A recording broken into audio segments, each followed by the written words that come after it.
Okay, this is my presentation on business within the sporting industry, and particularly the organisation which I'm going to be focusing on is Adidas. Adidas is a huge multinational organisation. It's famous for producing high quality sporting goods and is regularly seen on some of the shirts of the world's most famous teams, whether that be in the Premier League with Man United or in the NBA with the Lakers. It's seen everywhere. Where there is sport, there will be Adidas.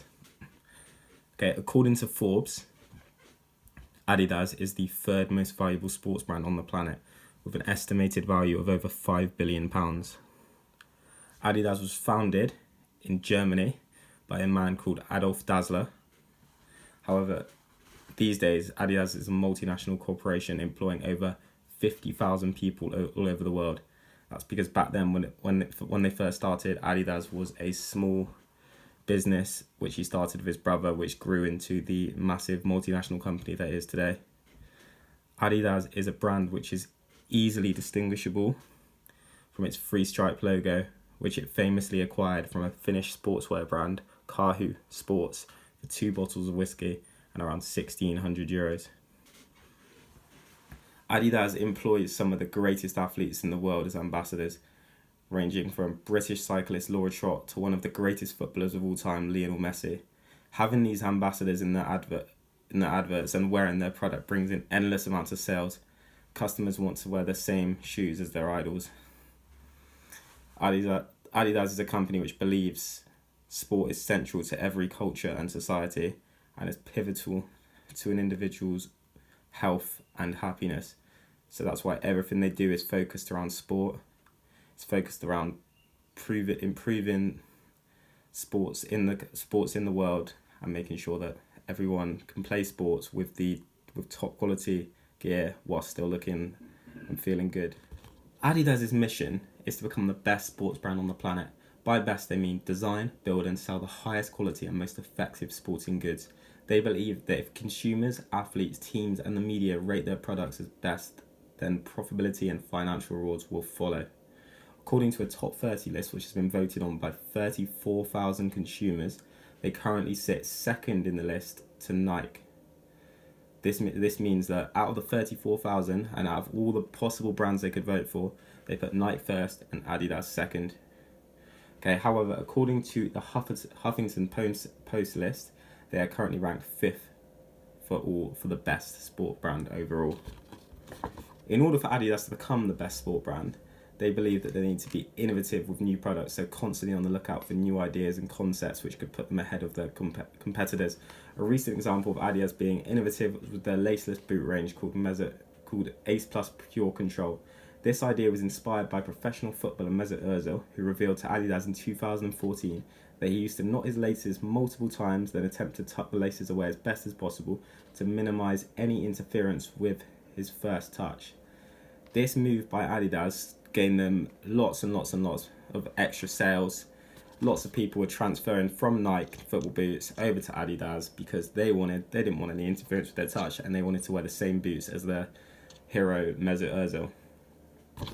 Another part of their vision to become the best sports brand is their focus on sustainability, meaning they wish to run their company as planet-friendly as possible by reducing water waste and improving the accessibility to clean water in all communities which they operate in.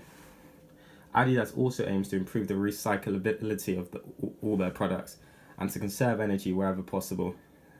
They believe that by focusing on becoming a greener organisation, it will prevent further areas which could be used for sport and exercise being ruined by waste or taken up by landfills. Adidas also aims to inspire action by promoting a greener way of running their company and actively trying to improve wherever possible.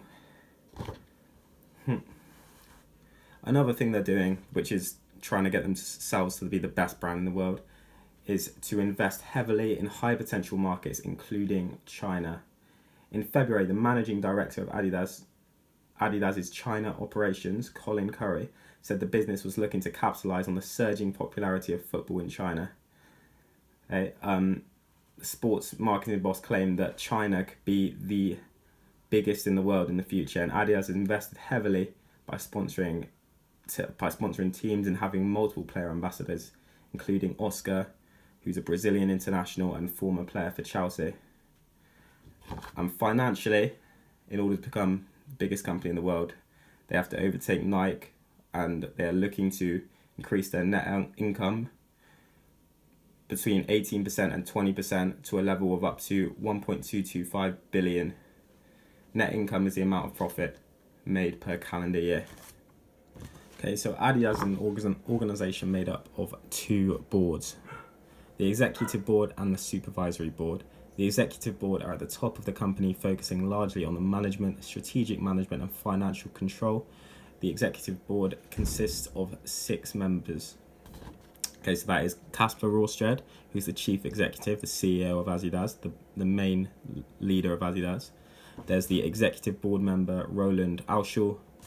There's Eric Liedskat, who's also an executive board member, Harm Olmeyer, Karen Parkin, and Gil Steyert. Also on the supervisory board, the leaders, so the chairman and the deputy chair people, are Igor Landau, Sabine Bauer, and Willy Schwertel. Okay, so the Adidas executive board, it consists of 6 people from varying backgrounds, including 2 male Germans, a Danish man, a Belgian, and a female from the United Kingdom. By having a broad spectrum of backgrounds and nationalities, it allows for a greater level of innovation. This idea is backed up by Forbes survey, which found that 85% of enterprises agree that diversity results in an increased level of innovation. However, despite having a variety of different backgrounds, they have a very consistent age pattern of between 40 and 50 years old. By limiting themselves to a smaller age range, Adidas could miss out on different perspectives and ideas. Okay, so that means, by that is if they had some younger people on the board, they would get a better range of ideas. If they had even some older people on the board, they'd have some ideas. But because all their board members are between the ages of 40 and 50, they could get, despite the fact they're from different countries, different backgrounds, they might get a similar outlook and similar ideas. The executive board of Adidas is led by the CEO, Kasper Rorsted, who is a Harvard business graduate, and he is the one who will have the final say on decisions. The supervisory board consists of 16 members and is led by the chairman, deputy chairman, and deputy chairwoman and deputy chairman. According to Adidas, the core functions of the board include the appointment and dismissal of executive board members, supervision and consultancy of the executive board, the approval of the financial statement, as well as the authorization of important operative planning and corporate decisions. There is an election due in 2019 where possibly an entirely new supervisory board could be elected for the supervisory board. The Adidas Group believes that diversity is vital for success and states that although they're based in Germany, they're an international company who pride themselves on employing staffs of different races, cultures, and holds no bias of sexual orientation. And at the lower end of the company, this seems to be true, with 50% of their staff being female. However, at the top of the company, there is a distinct lack of females, and this is backed up by the BBC, who found that although women make up 50% of the lower paid jobs, they only make up 30% of the higher paid jobs. This was addressed by the lone female on the executive board, Karen Parkin, who claimed that the imbalance will change and they're committed to a more gender-balanced leadership in the future.